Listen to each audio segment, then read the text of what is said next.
de Bonn en el año 1954, después de haber prohibido el Partido Comunista, definió lo que había en Alemania, que es lo mismo que hay aquí, lo definió como estado de partidos, y lo definió diciendo, escuchar bien, quien firmó la sentencia es el más grande jurista alemán de toda la época, Leibniz.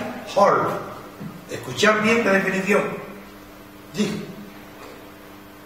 la naturaleza de los partidos de Estado actuales en Alemania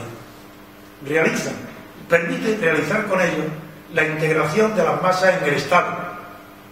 La integración de las masas en el Estado. ¿Os suena, verdad? A mí, desde luego. Me suena a Hitler, Mussolini y Franco. Integración de las masas en el Estado. Pero sigue. Dice: y al haber prescindido de todos los elementos de representación, ¿a dónde iba? Como ha prescindido de todos los elementos de representación, permite que con ellos se realice la democracia directa mejor que la había concebido Rousseau. Esa es la teoría, señores. Y tenemos una democracia como la de Rousseau directa. Qué maravilla estamos, ¿verdad? Esas son las mentiras de los profesores constitucionalistas, de los sabios. Eso es lo que dicen. Es decir, sin representación no hay democracia, ni directa ni indirecta, porque la democracia directa es una cosa antigua.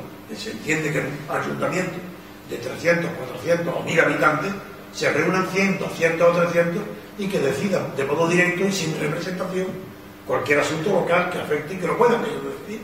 Pero se acabó. No hay más, ni en Suiza siquiera, que hay fenómenos de democracia directa o representativa en algunos cantones pequeños. En Suiza no es una democracia directa, es una democracia representativa, como es la de Estados Unidos. Ya digo que el nombre fue acuñado por Hamilton. Durante todo el siglo XIX, hasta muy cerca del final, la democracia era el calificativo que se aplicaba al sistema político de Estados Unidos. Pero en Europa no había ni un solo país que se atreviera a llamarse democracia, y eso era otra cosa. De Estados Unidos, aquí de Europa, nada. Disraeli llegó, el célebre primer ministro de Inglaterra, en el año antes de 1970, llegó a molestarse y considerar que era una ofensa, que contestó de manera airada, a alguien que le dijo que Inglaterra era una democracia. Digo, ¿qué es esto? Era una ofensa.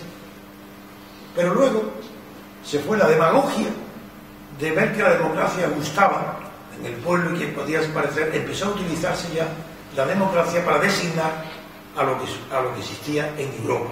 Pero estoy hablando de la Tercera República Francesa, por ejemplo, o del Imperio Austrohúngaro, figuraron, y ya se empezó a emplear la palabra democracia para decir lo que había en Europa.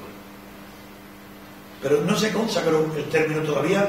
Los europeos pensaban que ellos eran mejores que los americanos, más inteligentes, con mucha más cultura, con una tradición maravillosa de feudalismo, de obras filosóficas, de cosas que los Estados Unidos, los nuevos ricos, no tenían. Entonces, claro, ellos no eran demócratas. Pero hubo la Primera Guerra Mundial, la del 14, la Guerra Europea, y cuando se mandaron, Wilson mandó a los soldados americanos a luchar en Europa y a morir en Europa, tenía que decir que venían a morir por algo igual que lo que ellos tenían. Y ahí se empleó masivamente, por primera vez, que venían de Europa los americanos a luchar por la democracia europea. Una falsedad total, pero bueno. Termina la guerra y se establece en Alemania la República de Weimar. Hasta ese momento, 1919, hasta ese momento no existían más sistemas representativos que el de Estados Unidos, que es verdaderamente representativo, que es el mismo que hay hoy, el inglés, que se elegían diputados de distritos pequeños, a una sola vuelta, de tal manera que el diputado que se había elegido tenía el escaño, y el que había perdido, aunque fuera por uno, perdía los escaños y nadie ya podía utilizarlo. Ese sistema injusto. En Francia se corrigió cuando De Gaulle transformó la Cuarta República Francesa en quinta. Se lo transformó introduciendo en Francia la doble vuelta. Desde que hay doble vuelta, que cambia todo por completo, puesto que si la primera vuelta se vota con el corazón, por las tendencias instintivas que cada uno quiere, en la segunda vuelta ya tienes que pinchar con la cabeza y se le da la victoria por mayoría absoluta al que menos desagrada o el que más agrada. Bien, es un sistema muy bueno. Entonces ya sale, el que sale elegido diputado ya tiene autoridad moral para decir que representa a todo el distrito, a los que lo han votado y a los que no lo han votado. Y es justo que sea así. ¿Por qué es justo? ¿Cómo si yo no voto a alguien me puede representar? Pues muy sencillo, porque se ha presentado a una elección libre, en lucha o competencia con otros, porque han sido libres la libertad de propaganda, porque han acudido libremente a la votación los ciudadanos como han querido, y porque han aprobado. ¿Qué es lo que han aprobado? A una persona, de ninguna manera. Han aprobado un programa electoral. Si el programa electoral sale por mayoría absoluta, decirme que es una decisión democrática. Pues una decisión democrática es aprobar cualquier cosa que sea susceptible de ser sometida a los hombres, a una cosa humana. Pues si sale elegido por mayoría, esa es la democracia. Pues si la representación por distrito en doble vuelta sale elegido con un programa y ese programa ha sido aprobado por la mayoría absoluta, quiere decir que ese elegido no solo representa a los que lo han votado, representa también a todos. Y eso es la maravilla del sistema democrático, que permite la representación incluso de los que no quieren ser representados. Eso culmina que eso no existe en ninguna parte de Europa, lo que voy a decir ahora. Eso sería perfecto, el sistema sería representativo si el candidato elegido por mayoría absoluta somete su nombramiento permanentemente, no esperando a 4 años a ver qué pasa en la elección siguiente. No, desde el día siguiente. ¿Cómo? Ha sido elegido por mayoría absoluta nuestra, que es los votantes. Y usted está diputado. Basta que incumpla una promesa de la que no ha hecho, que nos traicione, para que usted va fuera en el acto. ¿Y cómo? Es muy sencillo. Como candidato lleva inscrito un suplente. Y en el distrito hay una oficina electoral pagada no por el Estado. Ojo, cuidado. La oficina electoral pagada por el distrito, por la sociedad civil, no por el Estado. El Estado no puede subvencionar a nadie. So pena de hacerlo, a lo que toque destruirlo, a lo que toque hacerlo totalitario, lo que toca al Estado con la subvención lo hace fascista. En primer lugar, la cultura. El horror más grande que hay es que la cultura esté financiada por el Estado. Ni cine, ni artistas, nada, ni pintores, nada referente a la cultura puede ser financiado por el Estado. Y quien cree que soy de derecha, que lea Gramsci. El revolucionario Gramsci dice exactamente igual que yo. Y yo pienso como Gramsci desde hace más de 50 años. Pero seguimos el razonamiento. De manera bien, pues esto, la oficina electoral pagada lo revoca con un procedimiento sencillísimo, donde queda revocado, ¡pum!, y puesto el suplente y fuera, no pasa nada. Esa es la democracia representativa. Y eso hemos dicho que es el primer punto. Segundo punto, en España, por tanto, no puede ser democracia porque le falta uno de los requisitos esenciales, que es que el régimen español no es representativo. Los partidos se representan a sí mismos. Están en el Estado con facultades que los particulares no tienen. Por eso es un órgano del Estado. Los partidos pueden acudir directamente al Tribunal Constitucional para anular una ley. Nosotros no podemos. Pero ¿quiénes son los partidos para ser más que nosotros? Pero si los partidos no tienen que ser más que un instrumento a nuestro servicio para unir los que piensen igual y llevarlos al Estado, llevarlos a las elecciones, al gobierno. Y desde el gobierno, cuidado lo que voy a decir ahora. Todo radica en que nadie distingue en España, y creo que nosotros tampoco, porque no he tenido la oportunidad de que os inviten a hacerlo, entre la política y lo político. ¿Viste que parece? ¿Sabéis la diferencia? Pues no lo sabe ningún periodista, ningún tratadista de derecho constitucional, ningún profesor de la universidad. Nadie en España sabe distinguir, salvo Dalmacio Negro, sabe distinguir lo que es lo político de la política. Y verás qué sencillo es. Lo político es lo público. Lo político es todo aquello que pertenece a la órbita del Estado. Por tanto, que está fuera de la política. La política, ¿qué es la política? Lo que queda a la disposición del gobierno, de los partidos, de las elecciones. Pero lo público eso no es como que digan Carl Smith, el amigo y el enemigo. Lo público es aquel sector de la vida social que por su carácter público los partidos no pueden entrar en él, tienen que respetar. Voy a poner un ejemplo. Yo soy ateo.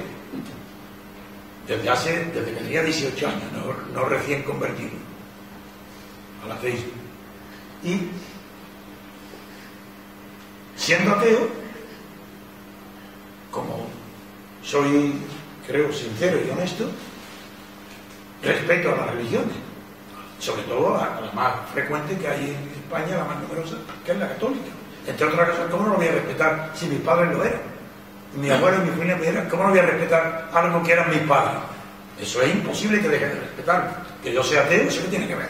Allá yo, pero que tiene que ver con eso. Entonces, si en España la religión católica es la más extensa, es evidente que no es como dicen la izquierda, falsa izquierda, ninguna persona de izquierda dice la tontería que yo voy a decir ahora. Dice, como la religión es una cuestión de conciencia, es un asunto privado, allá cada uno con su conciencia. Y se quedan tan tranquilos, por tanto, el Estado no tiene que intervenir, ni hay que indemnizarle, ni pagarle nada a la Iglesia, allá cada uno con su conciencia. No, señor, mentira, ignorantes, no sabéis nada de la religión, ni de la católica, ni de la primitiva, ni del paganismo. No sabéis nada de nada. Es la ignorancia el peor enemigo de la libertad. La ignorancia es nuestro enemigo primero. La ignorancia. ¿Por qué? Bueno, ¿cómo puede haber religión sin culto? ¿Dónde? Eso no se ha inventado nunca. Mirad la libra de historia, os desafío, a ver si encontráis un solo caso que haya religión sin culto. Amigo, esto cambia todo, porque el culto o es público o no es culto. Si es privado, eso no es culto. El culto tiene que ser público. Luego la religión forzosamente tiene que ser pública. Al ser pública la religión no puede ser objeto de la política. Tiene que estar aparte. Otra cosa es los acuerdos del Estado con la Iglesia, las mayoritarias con todas, que se llaman concordantes. Eso será más o menos justo, eso es otra cuestión. Pero de momento, la religión es algo público. Si viene el Papa aquí, y yo soy ateo, tiene pleno derecho a reunirse en lo público, porque la religión es pública. Como todas las iglesias son públicas. ¿Cómo se va a decir que la religión es una cuestión privada? Eso no puede ser más que un ignorante que no sabe lo que es la religión. Bien. Con eso termino la primera parte.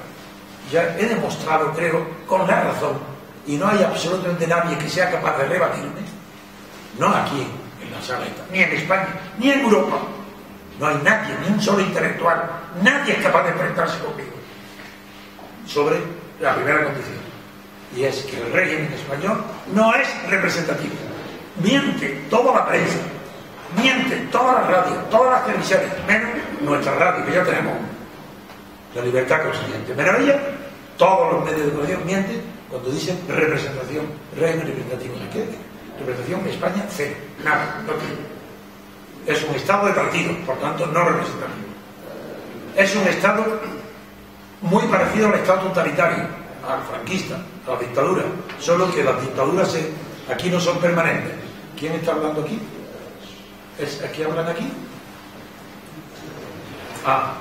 No, pues invitarlos a que suban. No, en vez de que se callen, que suban. Porque yo voy a tener la voz más fuerte que la de ellos, siempre. Porque tengo micrófono, así que suban. No me importa, que hablen lo que quieran, yo les apago la voz. Bien. Luego, demostrado que el régimen no es representativo, por tanto, ¿cómo va a ser democrático? Si no es representativo. Porque la democracia no inventa la representación política, quien la inventa es el sistema liberal. Entonces la gente tampoco sabe lo que es la democracia cuando dice representación, no, si eso es un invento. El parlamentarismo no es democrático. El parlamentarismo es la expresión última del sistema liberal.